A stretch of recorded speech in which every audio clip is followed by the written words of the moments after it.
일석삼조의 기능을 갖추고 있는 제품이고, 안녕하세요, 마야튜브 이부장입니다. 오늘은 외부 여과기가 아니고 그 수조 안에 설치하는 내부 여과기를 살펴볼 거예요.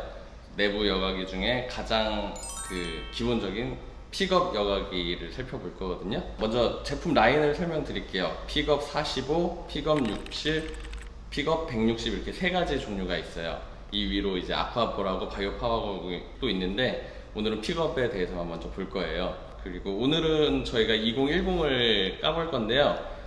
크게 차이는 없어요. 그 크기 차이가 조금 있는 거고, 대신에 이제 이 픽업 45 같은 경우에는 2008이나 2010 같은 거는 위에 출수구 부분에 그 작은 호스를 연결해가지고 에어레이션을 할 수 있는 부분이 있는데, 그 제일 작은 픽업 45 모델에는 그거 없이 그냥 출수구만 이렇게 있다는 거, 그런 차이만 있으니까요. 그 차이만 염두에 두시고 보시면 될 것 같아요. 기본적인 제원은 일단 45 같은 경우에는 45리터 미만까지 사용하실 수가 있어요. 이거는 이제 수조 용량을 말씀드리는 거고요. 여과력하고는 조금 차이가 있고요. 그 2008 같은 경우에는 30에서 60리터, 2010 같은 경우에는 60에서 160리터까지 사용 가능하세요. 그 모터 같은 경우에는 3.5W, 4W, 6W 이렇게 좀 출력 차이가 조금씩 있고요. 그럼 이제 2006하고 2008은 이렇게 좀 냅두고 2010을 지금부터 개봉해 보도록 하겠습니다.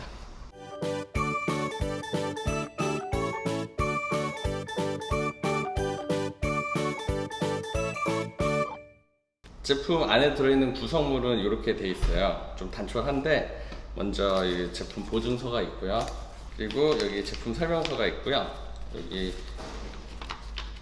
첫 페이지에 보시면 부품 번호가 나와 있으니까 이거 참고해서 나중에 뭐 부품이 고장났다거나 이럴 때는 교환해서 주문하실 수 있게 항상 가지고 계세요. 가지고 계시면 좋으니까요. 그리고 기본적으로 들어있는 거 여과기 본체가 있고요. 그리고 제가 들어가는 여과조 통이 들어있고, 여기 이게 출수구 역할을 하는 거예요. 그리고 스펀지 필터가 하나 들어가 있고요. 어항 벽면에 부착시킬 수 있는 부착 고무가 들어가 있고, 여기에 아까 말씀드렸던 여기 끼워지는 그 에어레이션하고, 그리고 이쪽에 설치를 하시고 나서 이 전선 빼는 방향을 빼고 나머지 부분을 막을 수 있는 가리개 같은 게 있어요. 이거를 한번 뜯어서 보여드릴게요. 이렇게 생긴 게 가리개고요. 좀 작아서 안 보실 수도 있는데, 그리고 요거는 고무 바킹에다가 끼울 수 있게 돼 있는 거예요. 이렇게. 어차피 설치를 할 거니까 미리 끼워 놓을게요. 이렇게 끼웠다가 나중에 어항에 설치하실 때 이 부분을 떼가지고 끼우는 부분이 있는데, 여기다가 끼워서 수조 벽면에 부착을 해주시면 되세요. 임펠러 샤프트는 이쪽에 있는데, 샤프트는 교환할 수 있는 방식이 아니에요. 금속으로 되어 있어서 임펠러만 교환 가능하시고요. 분리가 되니까 요거 임펠러 나중에 문제 생겼을 때 임펠러만 따로 구매하셔서 교체를 해주시면 돼요. 소모품이어서 교체를 할 수 있게 나와 있어요. 안에 뭐 내용물이 별로 없기 때문에 내용물에 대한 설명은 요거 설명드려야지. 아까 말씀드렸던 에어레이션 할 수 있는 그런 부품이고요. 한쪽 호스의 한쪽 끝부분에다가 이 부분을 연결을 해주시고요. 그 다음에 이 출수구 부분에다 한쪽을 마저 연결을 해주시는 거예요. 이 출수구 부분을 이렇게 돌리시면 방향 조절이 돼요. 그러니까 출수가 되는 방향을 조절할 수가 있고, 그리고 물을 헤드가 완전히 잠기지 않게 이 부분까지만 이따가 보여드릴 건데, 이 부분까지 당기면 에어레이션이 같이 되고요. 요 끝에 이 밝은 회색 부분을 돌려서 조절을 하실 수가 있어요. 그 양을, 에어레이션 되는 양을 조절하실 수가 있고요. 이따가 설치하고서 다시 또 보여드릴게요. 이 제품 특징 같은 경우에는 뭐 구피라든지 베타라든지 거북이, 뭐 해수어항에도 다양하게 사용이 가능하시고요. 그 어종별로 그 수조에 설치한 위치를 다르게 세팅을 해서 사용을 하실 수가 있어요. 에어레이션하고 수조 내부에 수류 생성하고 여과까지 일석삼조의 기능을 갖추고 있는 제품이고, 요 별도로 2010 사이즈에 맞는 스펀지를 따로 판매를 하고 있거든요. 작은 사이즈 사용하실 때는 잘라서 사용하시면 되고, 요거 2010 같은 경우에는 그냥 그대로 교체해서 사용하실 수가 있으세요. 이게 특히 분진을 포집하는데 좀 탁월한 기능이 있는 여각이고요. 그 외부 여각이하고 세트 구성을 해서 사용하실 때 여러 가지 방법으로 활용이 가능한 여각이니까 그 이거 단독으로 사용하셔도 되지만 그 AI임이라든지 다른 여각이라든지 이렇게 같이 세트 구성을 하시면 좋으세요. AI임하고 구성하는 게 제일 좋긴 좋아요. 저희한테 좋아요. 그 스펀지를 빼고 네트 같은 데다가 다른 여과제 같은 거 넣으셔서 사용하셔도 되세요. 그렇게 좀 다양하게 활용하실 수가 있는 여각이에요. 내부 여각이지만 뭐 저렴한 제품하고는 좀 차이가 많이 나는 제품입니다. 가격이 외부 여각에 비해서 많이 저렴하면서도 그 여각 효과는 굉장히 좋은 여각이에요. 그러면 이제 이거를 실제로 수조에 어떻게 설치하는지 보여드리고서 활용하는 방법에 대해서 말씀드릴게요. 이거를 다시 원래 결합된 상태로 나오는데 청소 같은 거 하시고 나서 다시 결합하실 때는 간단하세요. 스펀지를 끼워 주시고 여과제를 채우셔도 된다고 말씀드렸죠. 그리고 뚜껑을 이렇게 그냥 끼우시면 돼요.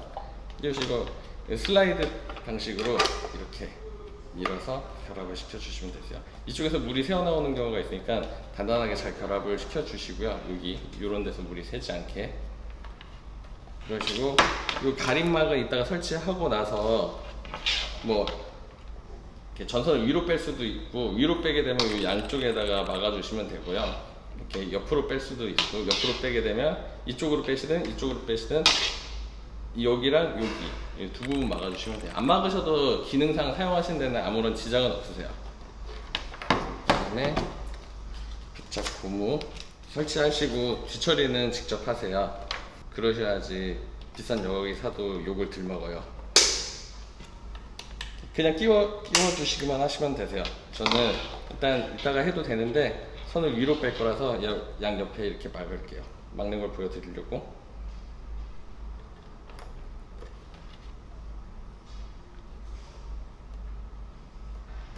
이렇게 막아주시면 돼요. 작아서 잃어버리기 쉬운데 뭐 잃어버리셔도 기능에는 문제 없으니까 너무 슬퍼하실 필요는 없으세요. 이렇게 결합을 다 했고, 이걸 이제 수조에다가 설치를 해보도록 하겠습니다. 이제 수조에다가 설치를 해보겠습니다. 아직 저희 수조가 한자입니다.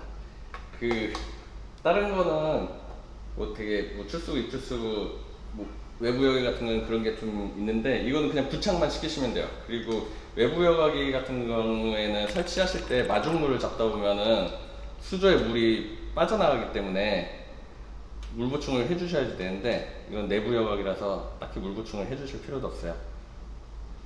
저는 이 정도 높이로 일단 먼저 설치를 해보고 이제 좀 이따가 가동시킨 다음에 어중별로 어떻게 세팅하는 게 좋은지 설명을 드릴게요.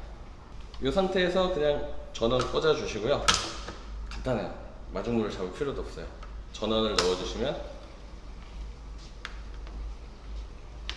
바로 이렇게 지금 작동하고 있는 게 보이실지 모르겠어요. 지금 물을 가득 안에다가 넣어놔서 조금 더 위로 올려볼게요. 네.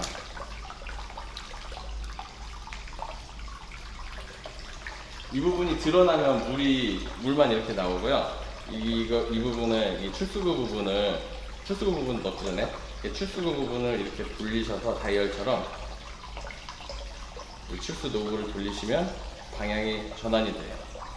좀 잠기게 해서 넣으면 출수가 되면서 동시에 에어레이션이 같이 되거든요.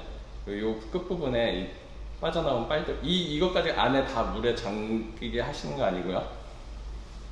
이거를 이렇게 돌려서 조절을 하실 수가 있으세요. 지금 거의 안 나오고요. 물만 나오거든요. 이걸 여시면 기포 양을 조절을 하실 수가 있으세요. 에어레이션이 충분히 돼야 되는 물고기들이 있기 때문에 이런 거는 조절을 하시면 되고요. 그리고 간혹가다 여기에 기포가 올라오는 경우도 있어요. 내부에 여과제라든지 여과솜, 뭐 스펀지 같은 거에 남아있는 공기가 조금씩 빠져나오는 거니까 이상이 있다고 생각하실 필요는 없으세요. 계속 뽀글뽀글 올라오면 좀 그건 점검을 해봐야 되지만 처음에 설치했을 때 나오는 건 정상이거든요. 지금 설치가 다 된 거예요.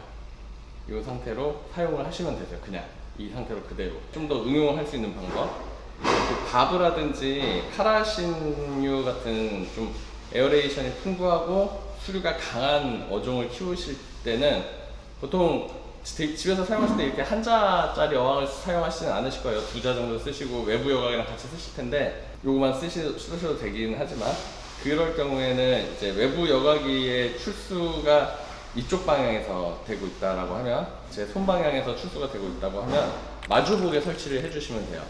마주복에 설치를 해주시고, 그렇게 되면은 이제 여기서 에어레이션이 되면서 수류도 같이 발생을 하기 때문에 바브라든지 카라신유의 관상어를 키우시는 분들한테는 좀 더 좋은 세팅이 될 것 같고요. 부피만 키우는 어항이다 할 때는 요거를 출수구를 물 밖으로 드러내실 필요는 없고, 수면하고 거의 같은 라인으로 거의 같은 라인으로 쓰신다고 생각하시면 될 것 같고, 베타, 지금 이거는 수류가 세서 베타한테는 그렇게 좋지는 않아요. 그 픽업 45 정도가 더 알맞긴 하거든요. 베타를 키우실 때는 오히려 물속에 더 깊이 담그셔서 손가락 한 마디에서 마디 반 정도, 이 정도 깊이로 세팅을 하셔서 사용을 하시면 되고요. 금붕어 어항일 때는 오히려 물 밖으로 아예 드러나게 출수구를, 물이 좀 가득 차 있어서 더 높이 빼기는 힘든데 수면에서 한 1cm 정도 더 높여주신다고 생각하시면 될 것 같아요. 5mm에서 1cm 정도 수면보다 좀 더 위에 금붕어를 키우실 때 그렇게 하시면 되고, 만약에 거북이를 키우는 어항이다라고 하면 물이 이만큼 차 있지는 않을 거예요. 한 중간 절반 정도? 그리고 여기다가 이제 육지를 만들어 놓으셨을 텐데, 그럴 경우에는 아예 눕혀서 위쪽에서 한번 찍어서 보여드릴게요. 육지가 이쪽에 제 손이 있는 쪽에 거북이 육지가 있고, 여기는 아예 아래쪽으로 횡으로 눕히셔서 사용을 하시는데, 사용하실 때 이 출수구 방향에서 물이 나오기 때문에 육지에 뭐 바닥재가 흐트러지실 수도 있어요. 그러니까 그 부분에다가는 돌이라든지 단단한 장식물을 두셔가지고 바닥재가 흐트러지지 않게 해서 사용을 해주시고, 또 거북이 같은 경우에는 배설물이 좀 많이 나오니까 여가 솜을 자주자주 교환을 해주시면 되세요. 세척보다는 교환이 좋으세요.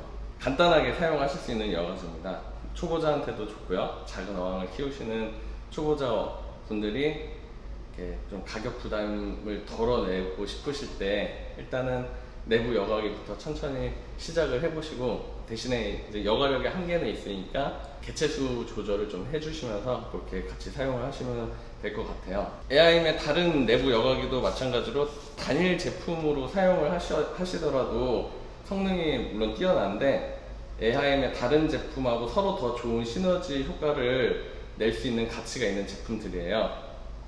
이런 제품들하고 그런 가치의 가치를 공유해 주셨으면 좋겠습니다. 그러면은 오늘 여기까지 하고요. 결국은 에아임입니다, 여러분. 다음에 다시 뵐게요. 감사합니다.